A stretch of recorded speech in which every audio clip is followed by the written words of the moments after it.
Hello hi welcome back to gold channel. இன்றைக்கி August 21 இன்று தங்கம் மற்றும் வெள்ளியோட விலை நம்ம காலையிலே பார்த்துருந்தோம். தங்கம் ஒரு கிராமுக்கு 50 ரூபாய் அதிகரித்து 22 கேரட் ஆபரண தங்கம் 9230 ரூபாய்க்கு விற்பனை செய்யப்பட்டு வருகிறது.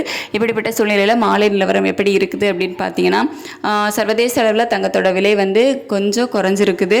ஆனால் US டாலருக்கு நிகரான இந்திய ரூபாயோட மதிப்பு கிட்டத்தட்ட 30 பைசா கிட்ட நமக்கு வீழ்ச்சி அடைஞ்சிருக்குது. காலையில் 86.96 அந்த மாதிரி இருந்துச்சு. இப்போ பார்த்தீங்க அப்படின்னா 87.27 பைசா அந்த ரேஞ்சுக்கு இருக்குது. ஸோ கிட்டத்தட்ட நமக்கு 30 பைசா கிட்ட வீக் ஆகிருக்குது. ஸோ சர்வதேச அளவில் நமக்கு தங்கத்தோட விலையில் ஒரு சின்ன இறக்கம் இருந்தாலும் இந்திய ரூபாயினோட மதிப்பு நமக்கு சப்போர்ட்டாக இல்லை, வீழ்ச்சி அடைஞ்சிருக்குது. ஸோ அதனால தங்கத்தோட விலையில் நம்ம பெரிய அளவில் ஒரு இறக்கத்தை எதிர்பார்க்க முடியாது. ஸோ இப்போதைய நிலவரப்படி ஒரு ப்ளஸ் ஆர் மைனஸ் ஒரு 20 ரூபாக்குள்ளே இருப்பதற்கான வாய்ப்புகள் தான் இருக்குது. நமக்கு ஈவினிங் ரேட் சேஞ்சஸ் இல்லை, நாளைக்கு காலையில் தான். ஸோ அதுக்கு இன்னும் நிறைய நமக்கு டைம் இருக்குது.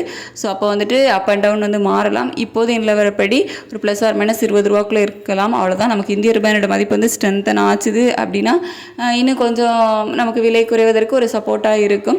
பட் மாறா நமக்கு இந்திய ரூபாயோட மதிப்பு வீக் ஆகிட்டு இருக்குது. ஸோ அதனால தான் தங்கத்தோட விலை சின்ன ஏற்றம் இருப்பதற்கான வாய்ப்புகள் தான் இருக்குது இப்போதைய நிலவரப்படி.